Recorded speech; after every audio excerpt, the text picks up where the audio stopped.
Varem-se, pelo próprio esforço, a conquista do mundo e as culminâncias do pensamento soberano. Num belo livro, cujo título exótico não é bastante claro nem cativante, mas que deveria andar em mãos de toda a mocidade francesa, Self-Help, ou Caráter, um homem honrado, que é Samuel Smiles, reuniu exemplos desses vultos valorosos que venceram todos os percalços na vida e foram, por assim dizer, a refutação viva desta singular teoria, que tende a rebaixar o homem, em vez de o elevar. É por exemplos tais que a alma se eleva para a verdade do seu ideal. Julgamos de nosso dever homenagear aqui esse panteão de beneméritos exemplares, cujo panegírico deveria ser espalhado aos quatro ventos.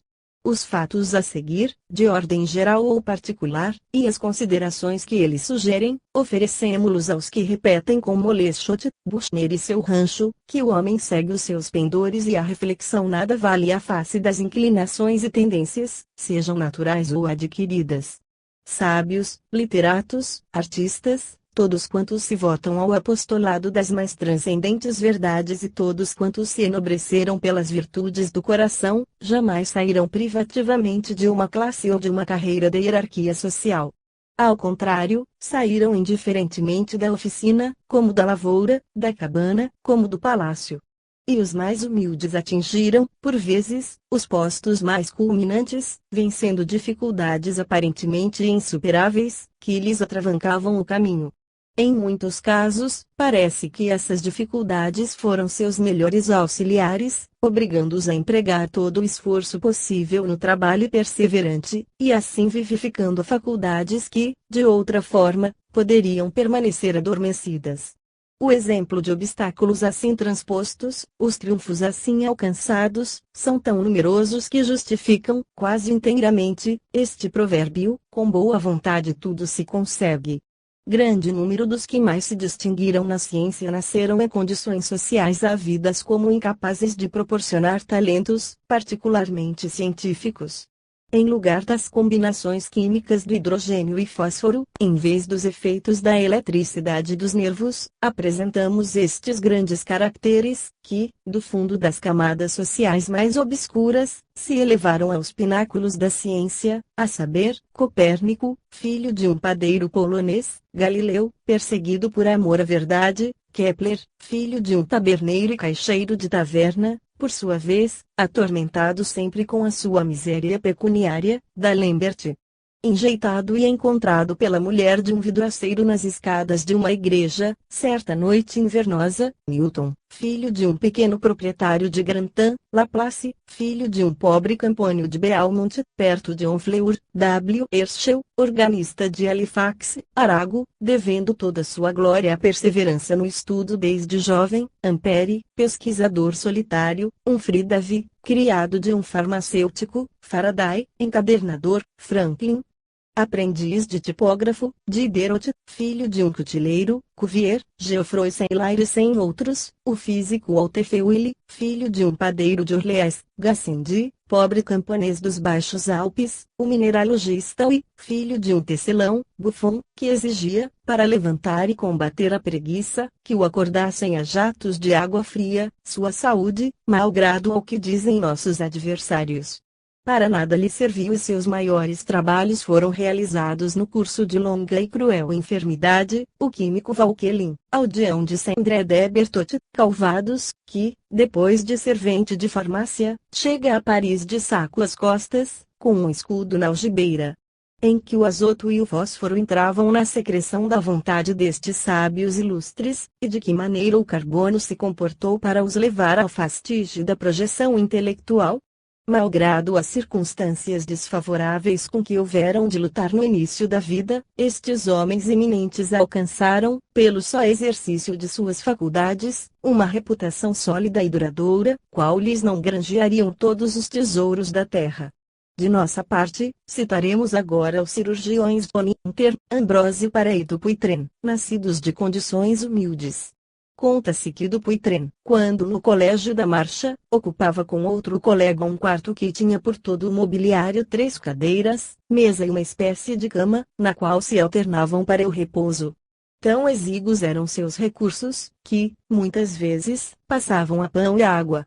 Dupuytren começava o trabalho às 4 horas da manhã e nós sabemos, hoje, que ele foi o maior cirurgião do seu tempo. Citaremos, ainda, José Fourier, filho de um alfaiate de Alcherry, o naturalista Cora du Gesner, curtidor de Zuriche.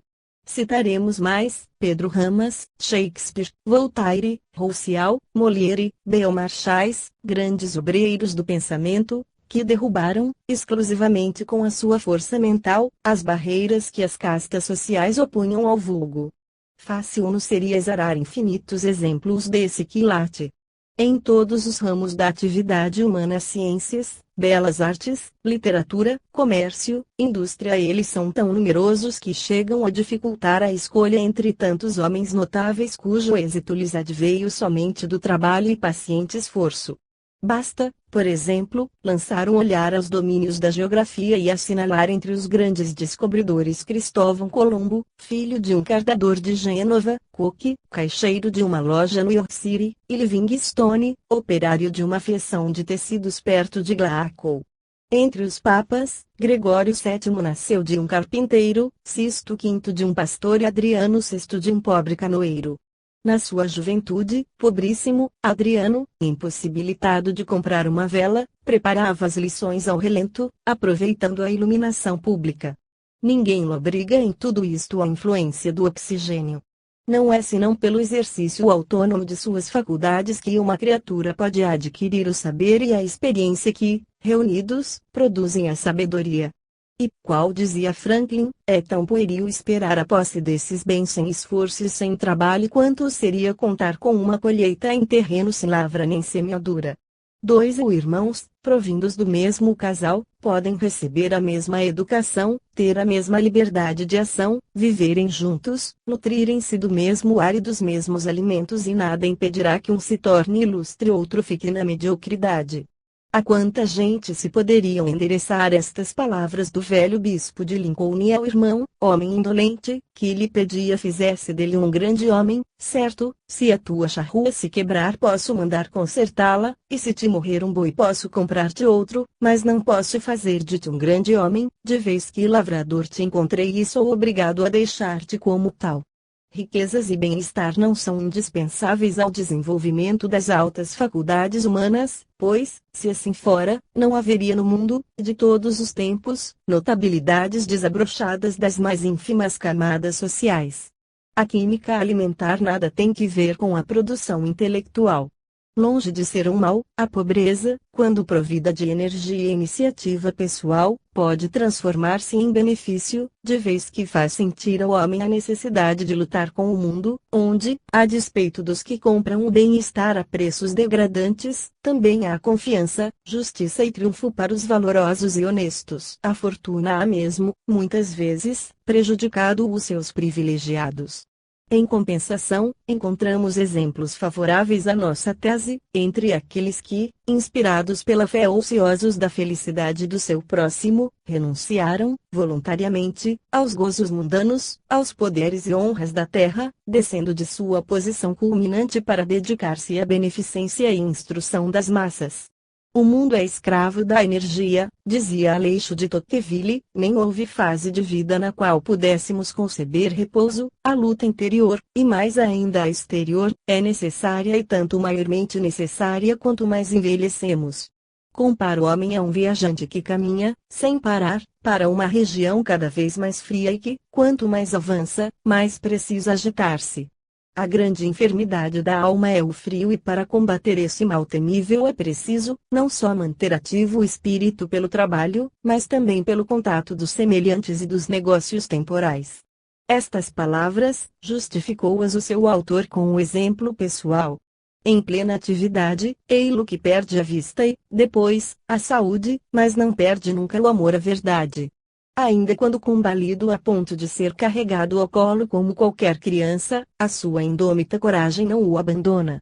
Completamente cego e inválido, nem por isso encerra sua carreira literária, justificando-a com estas nobres palavras bem dignas de serem contrapostas à hipótese materialista. Se, como me praz acreditar, o interesse da ciência se inclui no número dos grandes interesses nacionais, eu dei ao meu país o que lhe dá o soldado mutilado no campo de batalha. Seja qual for o destino dos meus trabalhos, também espero que este exemplo não fique perdido. Quereria eu que ele servisse para combater essa debilidade moral, que é a moléstia da nova geração, que pudesse reconduzir ao caminho reto da vida alguma dessas almas enervadas que se lamentam de lhes faltar a fé, sem saberem onde buscá-la, e que, procurando por toda parte, em parte alguma encontram objeto de culto e devotamento. Por que dizer, com tanto amargor, que não há ar para todos os pulmões, emprego para todas as inteligências? Não temos aí o estudo sério e calmo. Não haverá nele um refúgio, uma esperança, uma carreira ao alcance de todos nós. Com ele, atravessamos os dias aziagos sem lhe sentir o peso. Com ele construímos o destino, usamos nobremente a vida. Eis o que faço e voltaria a fazer ainda, se houvesse de recomeçar a marcha, a fim de reencontrar-me justo onde me encontro. Cego e padecente. Posso dar um testemunho que, penso, não será suspeito, o de haver no mundo algo melhor e mais valioso que os gozos materiais, que a fortuna e até a saúde, o devotamento à ciência. Preferimos sentimentos que tais à química da inteligência. Estendemo-nos confiadamente nestes exemplos porque, acima de tudo, dão testemunho do verdadeiro caráter do homem superior e da absurdidade dos materialistas que ousam reduzir esse caráter à simples função da matéria, a uma disposição natural do cérebro. Não queremos concluir o protesto sem falar em Bernardo Palissy, homem cuja vida vale por um protesto formal à hipótese dos nossos adversários. Lembremos, em primeiro lugar, que Palissy nasceu em 1510, sendo seu pai um pobre vidraceiro da Capela Biron. Não pôde, assim, receber a menor instrução, não teve, qual confessava ele próprio, outro livro além do céu e da terra, que a toda a gente é dado ler e entender. Aos 28 anos, paupérrimo, instalou-se numa choupana, em Saintes, como agrimensor e pintor de vidros. Casado e pai de filhos cuja subsistência se lhe tornava impossível, concebeu a ideia fixa de fabricar louça vidrada e imitar Luca della Robbia. Na impossibilidade de viajar pela Itália para aprender a técnica, houve de resignar-se a investigar, tateante, no ambiente acanhado em que se encontrava. Depois de muito conjeturar sobre as matérias que entravam na composição do esmalte, fez demoradas experiências e acabou reunindo as substâncias que lhe pareceram adequadas. Comprou potes de barro comum, quebrou-os e recobriu os fragmentos com as massas que preparava, submetendo-as ao forno para tal fim construído. As tentativas falhavam e o que só conseguia era potes quebrados, com grande prejuízo de carvão, de substâncias químicas, além de tempo e trabalho. Afrontando as lamentações da esposa, o choro dos filhos e a ironia dos vizinhos, nem assim desanimava. Sua companheira não se conformava com o ver assim dissipar-se em fumos já minguados recursos domésticos. Contudo, haveria de submeter-se, de vez que o marido estava empolgado por uma ideia que ninguém e nada no mundo lhe desvaneceria. As experiências prosseguiam por meses e anos. Descontente com o primeiro forno, construiu outro fora de casa. Neste, queimou outra lenha, desperdiçou outras drogas e potes, perdeu tanto tempo e dinheiro que acabou caindo em extrema miséria. Sem embargo, persistiu. Obstinação cruel. Não mais podendo acender o seu forno, levava o material a uma fábrica distante légua e meia e o fracasso continuava. Desapontado, mas não desenganado, resolve, então, construir um forno para vidro, perto de casa. E o fez ele mesmo, com as próprias mãos. Conduzia a dolaria, as costas, o tijolo, ajustava-o, emboçava-o, era pedreiro, carregador, oleiro, tudo. Ao fim de um ano, ei-lo com o seu novo forno e os vasos preparados para uma nova experiência. Apesar do esgotamento quase absoluto dos seus recursos, conseguira acumular grandes reservas de lenha. Acendeu o forno, recomeçou o trabalho, não perdia de vista a tarefa, um minuto que fosse. Dia e noite a postos, vigil, ei-lo a meter lenha, a graduar o fogo e, contudo, o esmalte não derretia. Pela segunda vez vinha o sol surpreendê-lo na faina e a esposa trazia-lhe o parco almoço. Nada no mundo tiraria da boca do seu forno, no qual, desesperado, lançava a lenha acumulada. O sol recolhia-se e o nosso homem não. Pálido, desfigurado, barba crescida, sobreexcitado sim, mas heróico, indefeso junto ao forno, para ver quando o esmalte se fundiria. 6 dias, enfim, transcorreram sem alteração. O invicto Palissy continuava a trabalhar, a vigiar, malgrado ao desmoronamento de suas esperanças. O esmalte não se fundiu. Pôs-se, então, a contrair dívidas, a comprar novos vasos, mais lenha. Os potes devidamente revestidos e cuidadosamente colocados no forno, ainda uma vez acendeu-se o fogo. Era a última tentativa do desespero. Ele fez um braseiro enorme, não obstante a alta temperatura, nada conseguiu. A lenha já escasseava. Como alimentar, até o fim, aquele fogaréu infernal? Olhou em torno, seus olhos incidiram na cerca do jardim, madeira enxuta, facilmente combustível. Que poderia valer aquela cerca comparada com a experiência cujo êxito dependeria, talvez, de algumas toras mais? As cercas foram arrancadas, lançadas na fornalha. Sacrifício inútil. Ainda não seria dessa vez. Mas 10 minutos de calor, quem sabe tudo estaria conseguido. Lenha, portanto, mais lenha e só lenha, a qualquer preço, eis o que precisava. Que ardessem os móveis, contanto que não perdesse aquela experiência. Estrondo horrível se ouviu em toda a casa, logo seguido dos gritos da mulher e filhos, já agora temerosos de que o homem houvesse enlouquecido. Ei-lo que chega, sobraçando destroços de mesas e cadeiras. A fornalha tudo recebe, tudo devora. Não se funde o esmalte, ainda assim. Chega a vez dos assoalhos. A família, diante disso, foge espavorida e vai pelas ruas a gritar que o seu chefe enlouquecera. A essa altura, o inventor encontrava-se absolutamente exausto, mercê de tantas lutas, jejuns, vigílias, sobressaltos. Endividado e coberto de ridículo, dir-se-ia presa de um desastre irreparável. E, contudo, acabara por descobrir o segredo, a última provisão de calor derreter o esmalte. Os vasos de barro escuro lá estavam transformados em louça branca, que ele deveria realmente achar belíssima. Doravante, podia afrontar com paciência todos os remoques, ultrajes e recriminações. O homem de gênio, graças à tenacidade na sua inspiração, acabava colhendo a palma da vitória. Arrancara um segredo à natureza e podia com mais calma guardar os proventos da sua descoberta. E não foi senão ao fim de 16 anos de labor assíduo e penosas experiências, que, isolado, aprendendo consigo, desajudado de todos, pôde colher o fruto do seu esforço. Não tardou, porém, dada a sua independência de ideias em matéria religiosa, fosse denunciado e visse invadida e depredada a sua oficina por uma turba ignara e fanática, de conivência com as autoridades. E enquanto assim lhe destroçavam toda uma cerâmica preciosa, era ele preso e conduzido a bordéis, onde aguardaria o cadafalso ou a fogueira. Salvou-lhe a vida o condestável de Montmorency, não diga assim atenção às suas crenças religiosas, mas às suas falanças.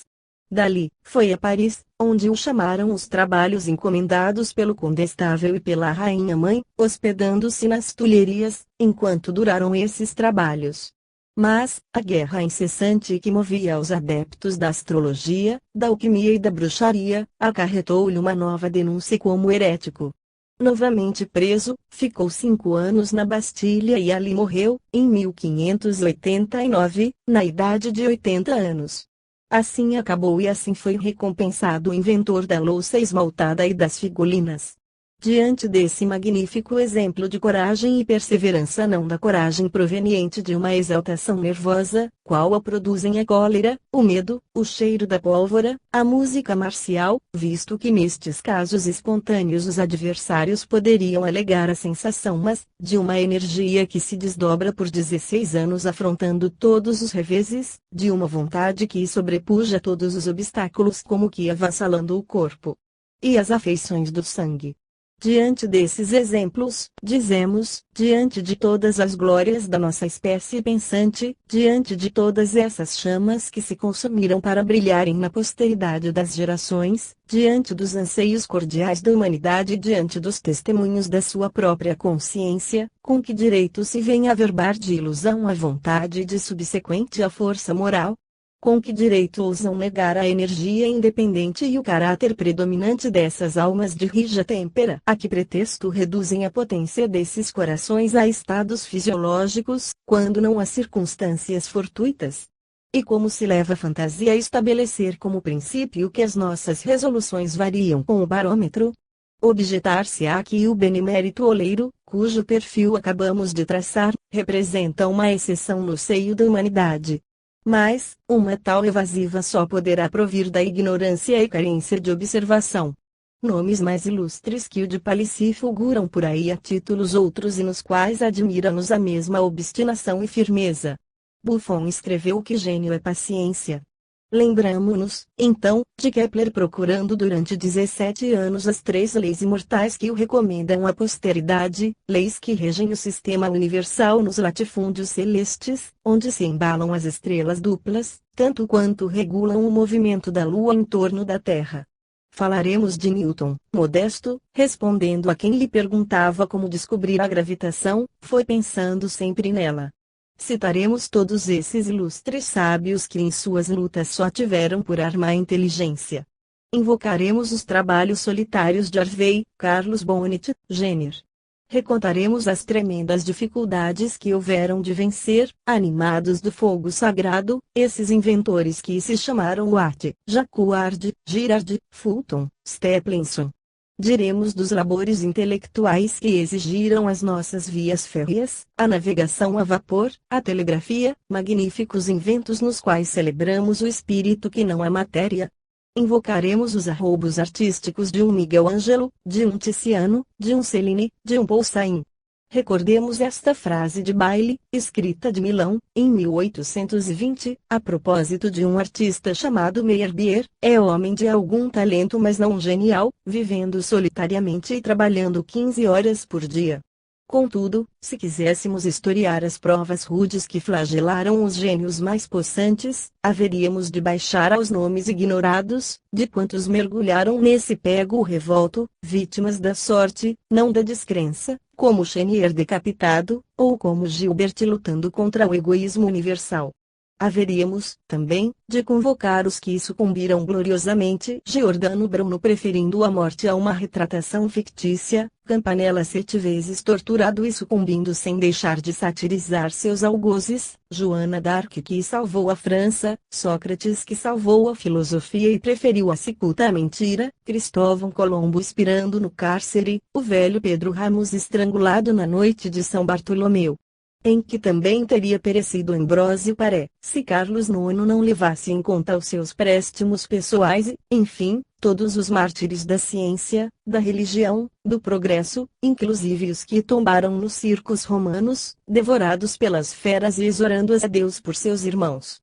Fossem quais fossem as crenças, as ideias que essas criaturas defendiam até a morte, sem lhes apreciarmos o valor real das causas que abraçavam, sua memória imperecível só nos merece respeitosa veneração. São vultos que nos mostram que o homem não é somente um composto de matéria orgânica e que a energia, a perseverança, a coragem, a virtude, a fé, não são atributos da composição químico-cerebral. Do fundo de seus sepulcros eles proclamam que os pretensos sábios, que ousam identificar o homem com a matéria inerte, não se precatam do valor humano e jazem na mais trevosa ignorância das verdades que fazem a glória e a felicidade do ser. E suponde seja necessário interrogar a tradição histórica para responder, também com argumentos e exemplos irresistíveis, a essa pretensão cega de negar os fatos de ordem puramente intelectual, conceituando tão superficialmente o espiritualismo e a moral. Não é somente nas altas esferas que o observador admira esses edificantes exemplos. Em todas as camadas sociais, do prócer da ciência ao rústico analfabeto, do trono ao grabato, a vida cotidiana oferece, no santuário da família, esses mesmos padrões de coragem e abnegação, de paciência e grandeza d'alma, de energia e virtude, que, por desconhecidos, não são menos meritórios no seu valor intrínseco, do que os precedentes. Quantas almas padecem em segredo sem revelar os seus martírios, curvadas à injustiça, vítimas do destino, dessa fatalidade impenetrável que persegue tantas criaturas boas e justas. Quantos corações magnânimos palpitam em silêncio e abafam chamas capazes de incendiar o verbo e levantar multidões, se, ao invés de definhar na sombra, se espanejassem ao sol da popularidade? Quantos gênios ignorados por aí dormitam num isolamento infecundo? Quantas almas santas e puras, a consagrarem-se a uma vida inteira de abnegação, de amor, de caridade? E quantos, em recompensa de tamanhas virtudes, de tanta paciência e grave humildade, não recebem mais que ingratidão e desprezo daqueles mesmos a quem amam?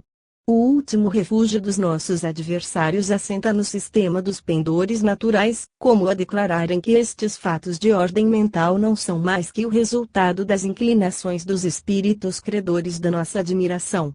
Se Palissy se obstinou 16 anos à procura do esmalte, seria isso arrastado por uma inclinação especial. Se Colombo não esmoreceu diante do cepticismo dos coevos e das revoltas de sua equipagem, é que uma tendência do seu cérebro encaminhava irrevogavelmente para o novo mundo. Se Dante concluiu a Divina Comédia, ainda que posto a ferros e expatriado, é porque a lembrança de Beatriz e as guerras civis italianas lhe espicaçavam a fibra poética. Se Galileu, septuagenário, se viu constrangido a repudiar de joelhos as suas convicções mais íntimas, assinando a sentença iníqua que proibia a terra de girar, não pensem que houve em tudo isso humilhação, pois apenas teria experimentado uma ligeira contrariedade das suas inclinações. O fato de Carlota Corday partir da sua aldeia para apunhalar Marat em Paris não significa que tivesse a convicção íntima de salvar a pátria de um seu presumido salvador, mas, apenas, que tivesse uma exaltação cerebral. Se, durante as cenas monstruosas do terror, viram-se mulheres que pediam ao carrasco a graça de morrer com os maridos, subindo firmes o patíbulo, se, em todos os tempos históricos, temos visto vítimas voluntárias oferecendo-se para salvar entes amados, ou com eles morrer, é tudo fruto de inclinação natural, ou resultado de certos movimentos cerebrais. Resumindo, os atos mais sublimados de virtude, de piedade filial, devotamento, amor, grandeza d'alma, são oriundos de disposições orgânicas, ou de qualquer súbito desvio das funções normais do cérebro. Se o Cristo subiu ao Calvário, não se considere isso o sacrifício extraordinário de um ser divino, mas simples movimento revolucionário de algumas moléculas imprudentes. É a escórias míseras, assim, que reduzem as mais ricas gemas da coroa que cinge a fronte da humanidade. Esta, contudo, não se deixa assim degradar, não consentirá que mãos profanas lhe arrebatem a sua auréola. Para sustentar esses feitos de valor, algo mais se torna preciso do que uma agregação atômica de carbono ou de ferro. Algo mais que uma simples combinação molecular. Vade retro, negadores insensatos, que pretendeis reduzir a fórmulas tão inanes a definição do valor e das forças intelectuais. Predisposições orgânicas, inclinações naturais, faculdades mentais, a própria educação, que representa tudo isso senão palavras, desde que nos limitemos a manifestações da matéria bruta e cega e neguemos a existência do espírito, que representam a química, a física, a mecânica, diante da vontade que dobra o mundo à sua lei e dirige seu nuto à matéria obediente. Ousam sustentar que o valor moral, a potência intelectual, o afeto profundo dos corações, o entusiasmo das almas fervorosas, a imensidade do olhar inteligente, as pesquisas do pensamento que sonda o espaço e faz esplender as leis universais, as meditações, as descobertas, as obras-primas da ciência e da poesia se explicam por transformações químicas e quiméricas da matéria em pensamento? Será que, para suportar essa energia anímica, não haja necessidade de uma força soberana, superior às alterações da substância, capaz de vencer todos os obstáculos, cuja influência se estenda muito além da vista física e seja mesmo a base desta força pensante, seu substrato, seu sustentáculo e condição de sua potência? Será que a virtude resida noutro lugar que não na alma independente, que as tergiversações do mundo material não atingem, na alma espiritual, que ouve a voz da verdade e caminha em reta para o seu ideal, sejam quais forem os óbices que se interponham no caminho, as dificuldades que pretendam interceptar-lhe a marcha triunfal? Toda a humanidade protesta contra essas fúteis alegações e faz não já com aquele critério baseado no testemunho dos sentidos, suscetível de enganar-se, como se dá, por exemplo, com o movimento dos astros, mas com aquele senso íntimo que lhe vem da própria consciência. A nacionalidade, o clima, a natureza dos alimentos, a educação, não bastam para constituir caracteres inteligentes e indômitos. No caráter humano a energia é, realmente, o poder central, o eixo da roda, o centro de gravidade. Só ela dá impulsão aos atos. Essa força mental é a base mesma e a condição de toda a esperança legítima, e se é verdade que a esperança é o perfume da vida, o poder mental há de ser a raiz dessa planta preciosa.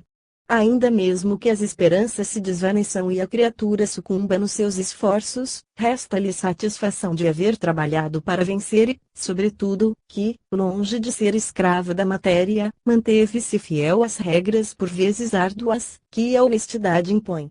Haverá espetáculo mais belo e digno de elogios que o de um homem a lutar energicamente com a sorte, a demonstrar que lhe palpita no seio uma força imperecível, a triunfar pela grandeza de caráter e a prosseguir corajoso e resoluto, ainda quando lhe fraquejam as pernas e sangram os pés.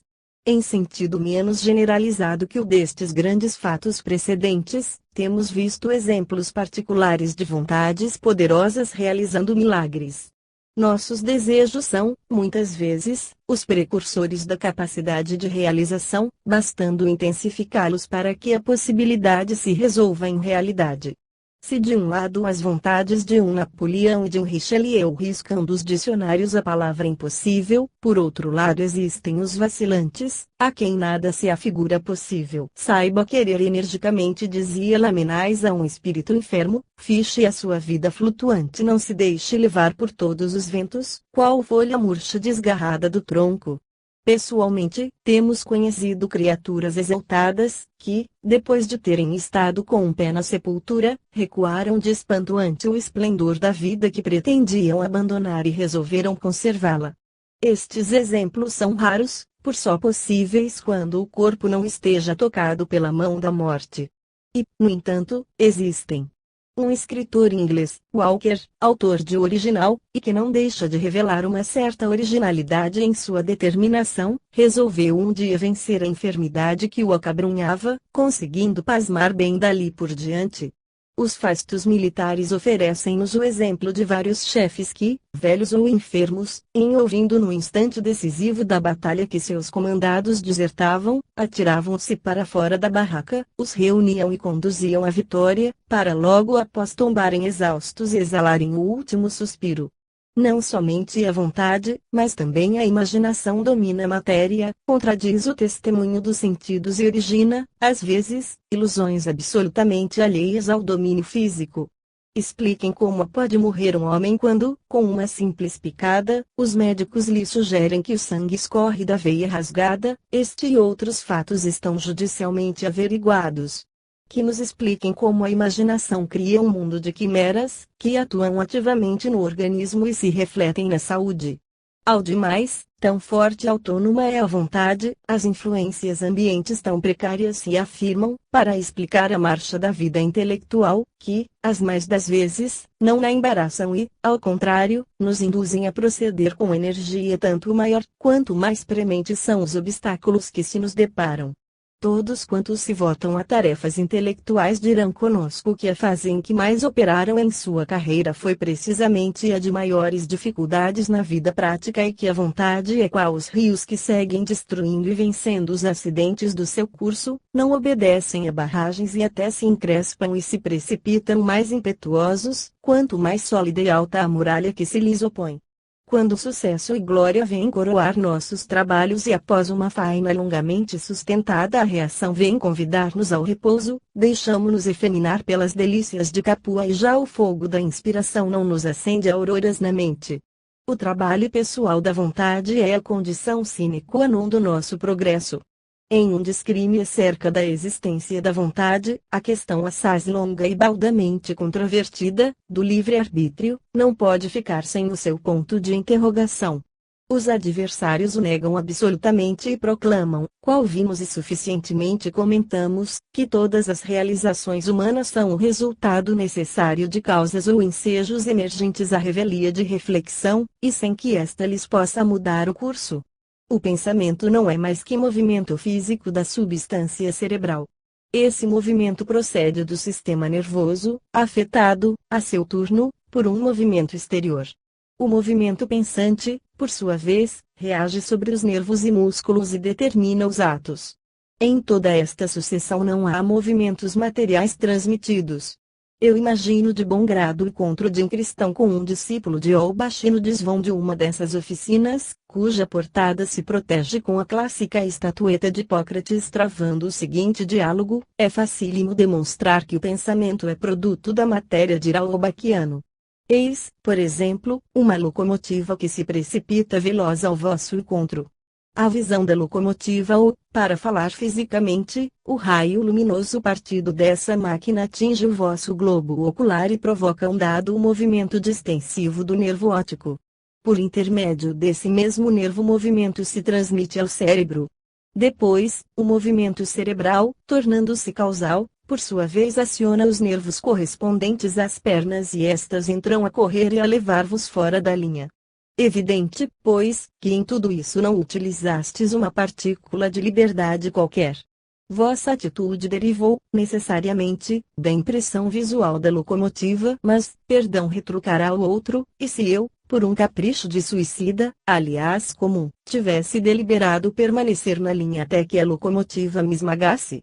Não praticaria de sorte um ato voluntário de livre-arbítrio, absolutamente.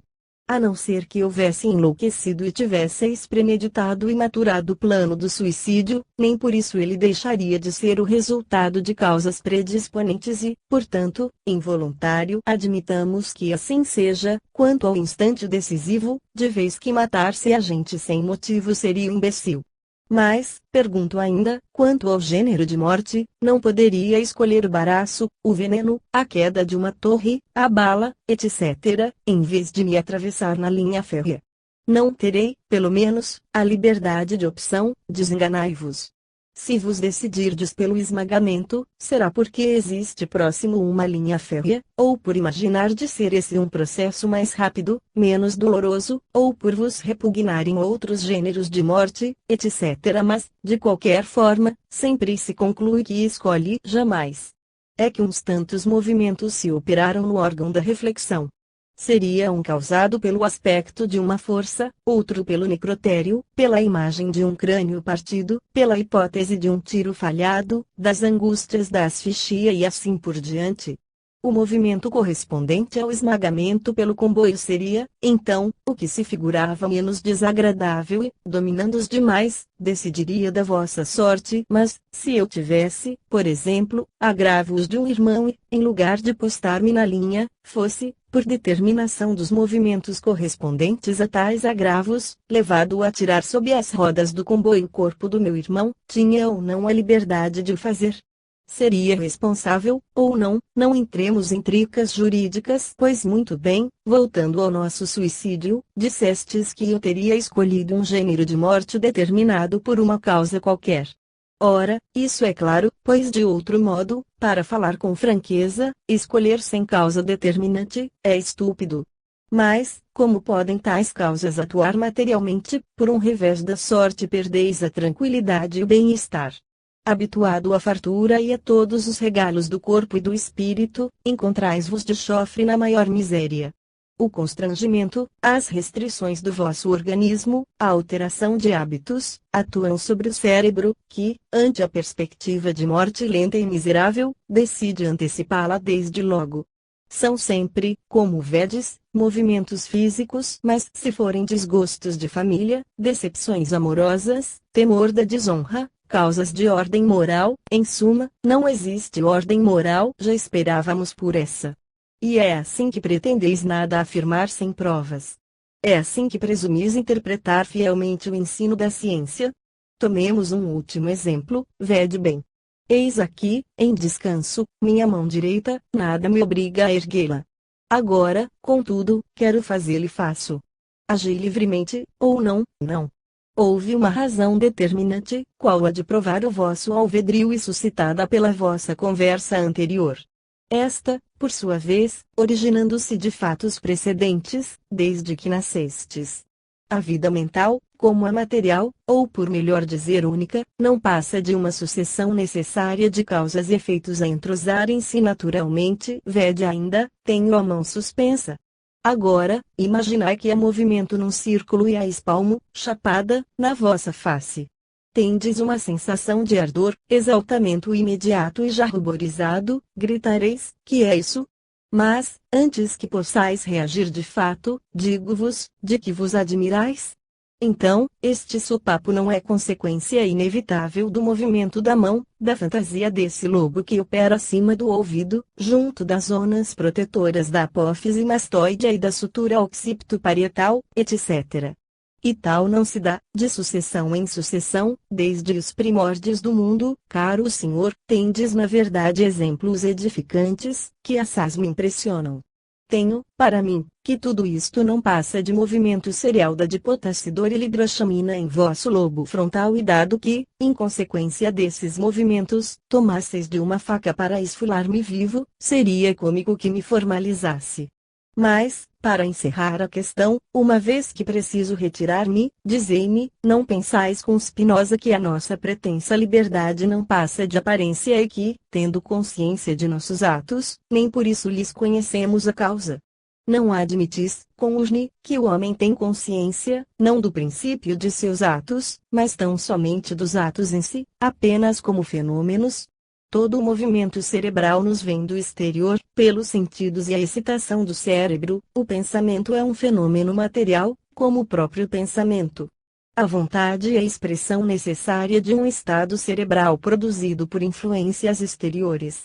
Não há vontade livre, não há concretização de vontade independente da soma de influências que a todo instante inspiram o homem e impõem, ainda, aos mais poderosos limites infranqueáveis. Assim falaria, porque assim falam os discípulos de Al-Bashi. No parecer deste, a liberdade não é mais que a necessidade encerrada dentro de nós.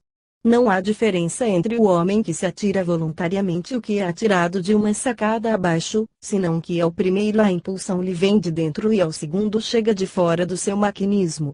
Entretanto, há casos peremptórios, nos quais pensamos poder constatar o livre-arbítrio, como, por exemplo, na atitude de um homem que, possuído de grande sede, repele dos lábios o copo d'água, logo que se lhe diga que esta contém veneno.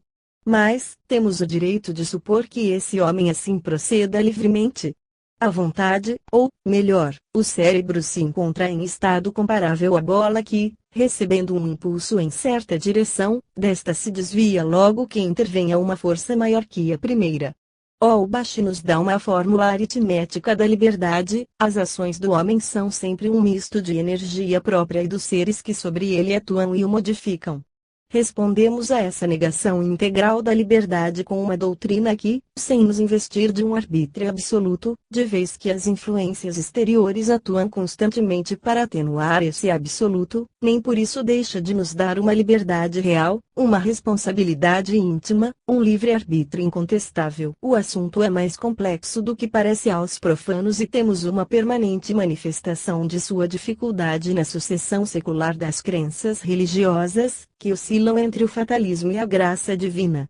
Mahomet arvorou o estandarte do fatalismo, Calvino soaveia a predestinação, enquanto Lutero consagra o livre-arbítrio absoluto. A verdade, pensamos, está entre os extremos. O número de partes teológicas concernentes à graça divina é incontável e compreende-se que, nesta época, é tempo perdido o que se emprega nestas elucubrações. Contudo, é sempre útil saber o que devemos pensar da liberdade. Nós, pelo menos, assim consideramos Conspurzein, quando a respeito escreveu aquelas páginas judiciosas, quando assim pondera o controvertido assunto. A palavra liberdade é empregada num sentido mais ou menos lato. Há filósofos que atribuem ao homem uma liberdade ilimitada. Ao seu ver, o homem cria, por assim dizer, a sua própria natureza, adquire as faculdades que deseja e age independente de qualquer lei. Uma tal liberdade está em contradição com um ser criado. Tudo quanto possam dizer a seu favor não passará de declamações enfáticas, desprovidas de senso de vendicidade. Outros há que admitem uma liberdade absoluta, em virtude da qual o homem lide sem motivo. Isso, porém, é presumir efeito sem causa, é isentar o homem da lei de causalidade. Seria uma liberdade contraditória de si mesma, podendo-se proceder no mesmo caso bem ou mal, mas sempre sem motivo. Inúteis seriam, então, todos os institutos de finalidade beneficente, individual ou coletiva. De que serviriam as leis, a religião, as penalidades e recompensas, se nada determinasse o homem?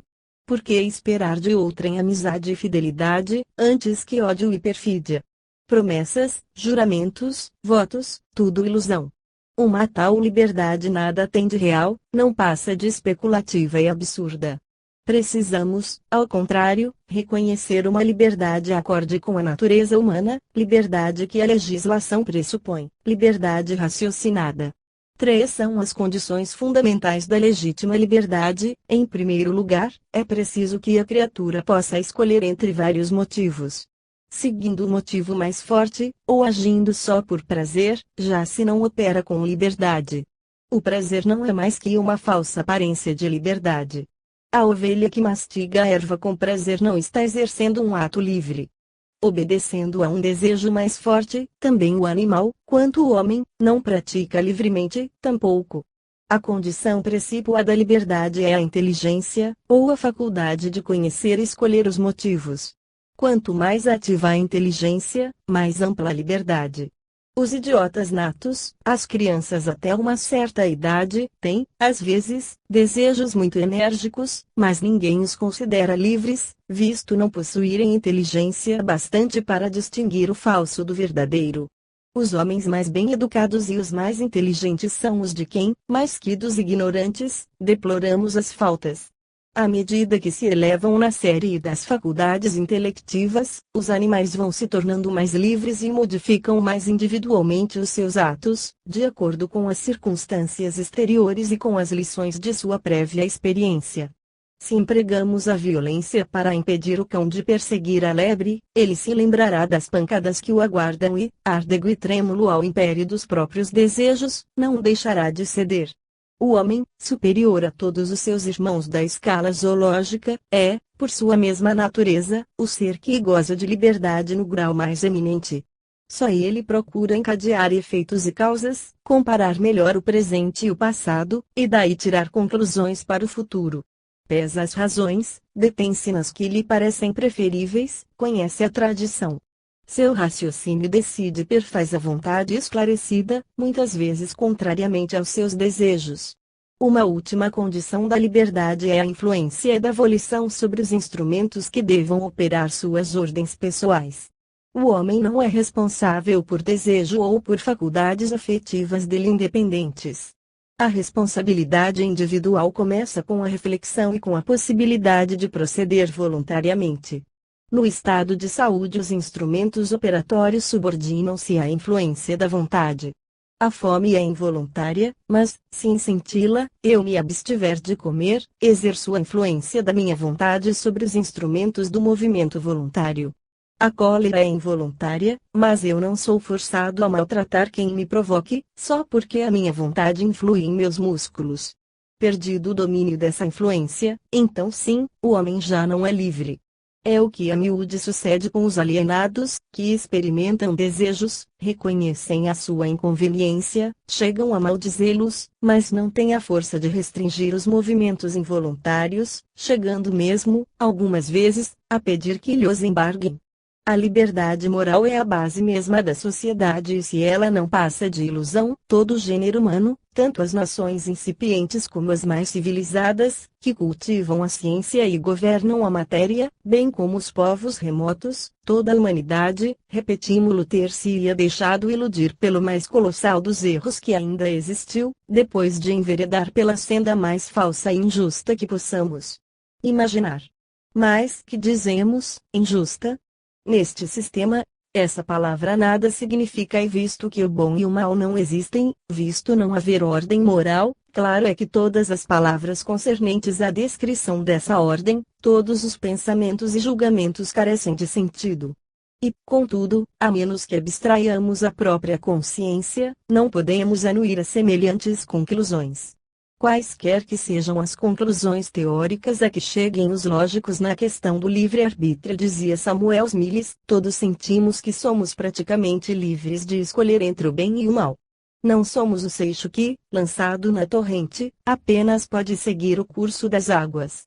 Ao contrário, sentimos em nós a força do nadador, que pode escolher a direção convinhável, lutar contra a corrente, ir mais ou menos aonde lhe praza.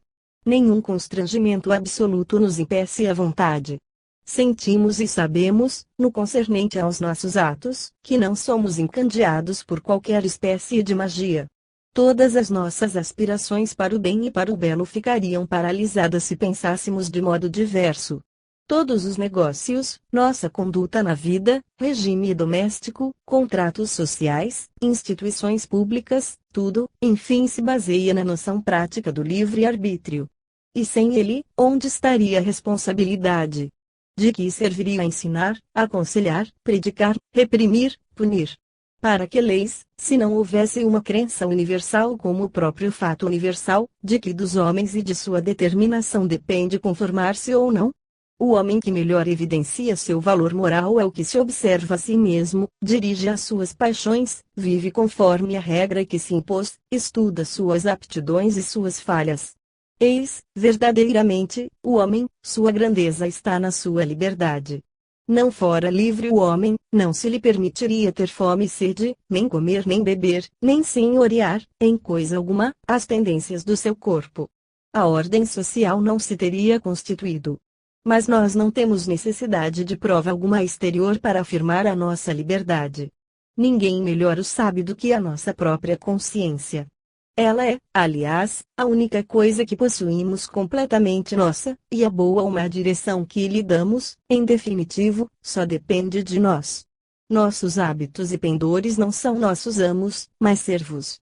Mesmo quando com eles transigimos, a consciência adverte-nos de que poderíamos resistir e que, para vencê-los, não careceríamos de fortaleza superior às nossas possibilidades, se fizéssemos finca-pé. É pelo emprego livre da razão que nos fazemos o que somos. Se ela apenas propende para o sensualismo é que a vontade, forte e demoníaca, subjuga e escraviza a inteligência.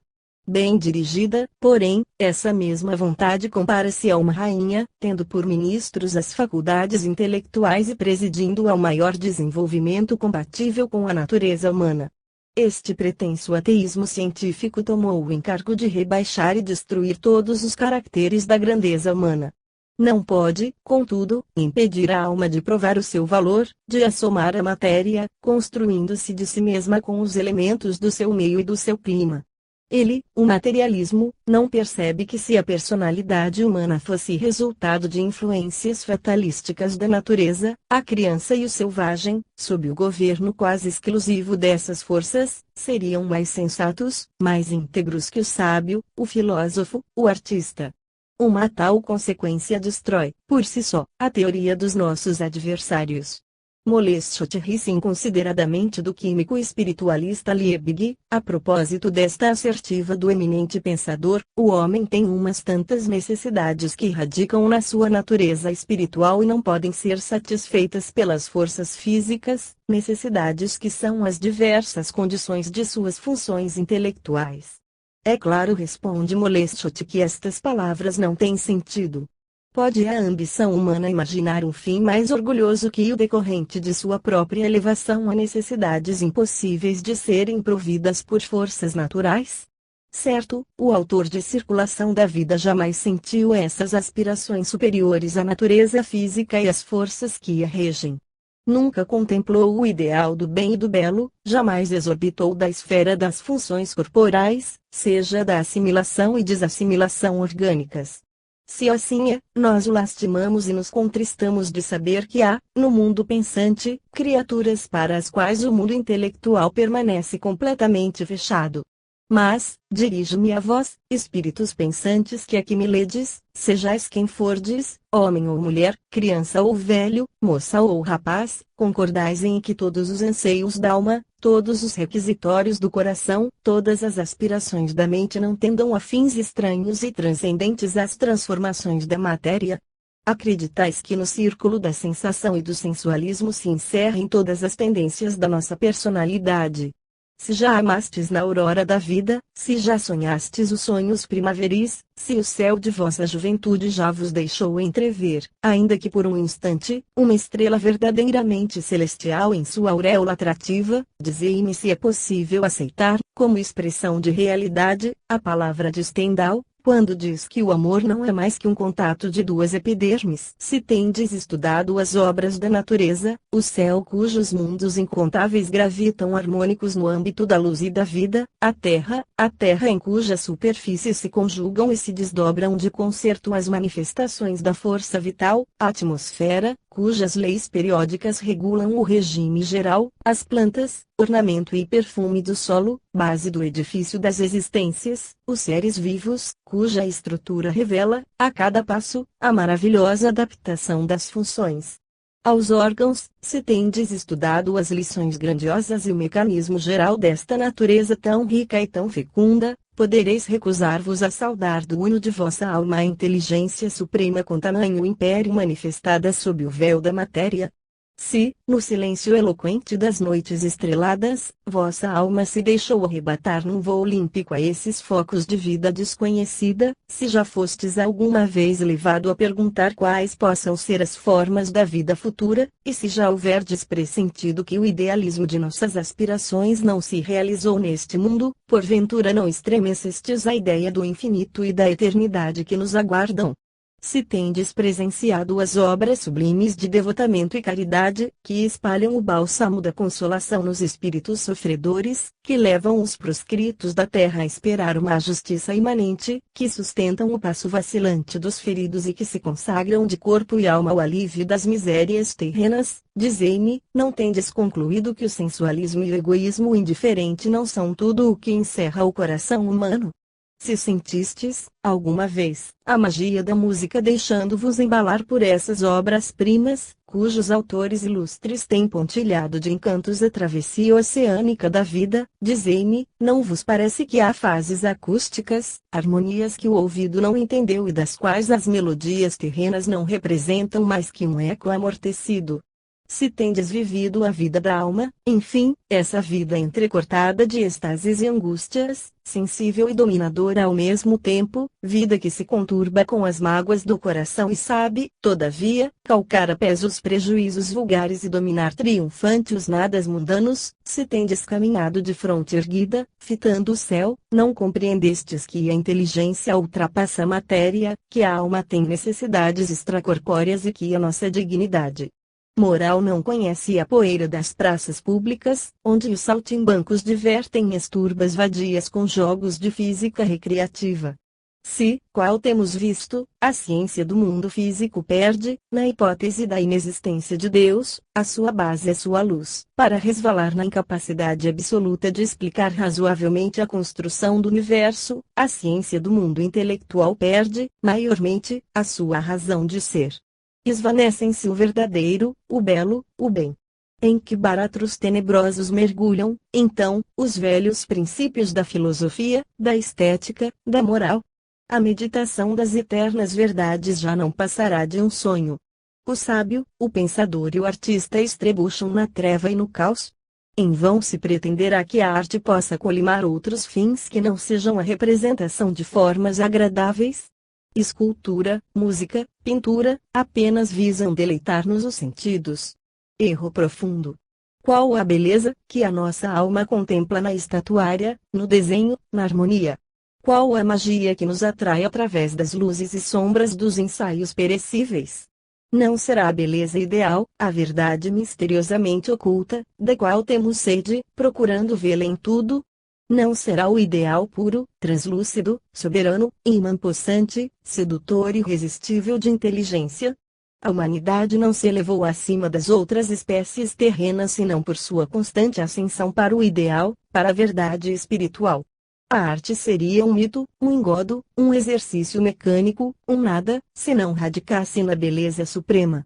Nisto sobretudo é que o homem se afirma por predicados estranhos à matéria e confinantes com a esfera do infinito. Nisto, sobretudo, é que o homem entra em comunhão com os esplendores infinitos e os fixa, para sempre, em louvores imortais. Tenho diante de mim a poeira vil, a matéria inanimada, um fragmento de argila. Minha alma, inspirada, concebeu o tipo visível de uma virtude sobre-humana, a manifestação do heroísmo, do devotamento, do amor, da adoração. Argila, terra colhida em algum fosso úmido, em ti vou transfundir a inspiração de minha alma. Em ti vai encarnar-se a minha inteligência. Em ti vai manifestar-se e esplender o tipo sublime que o meu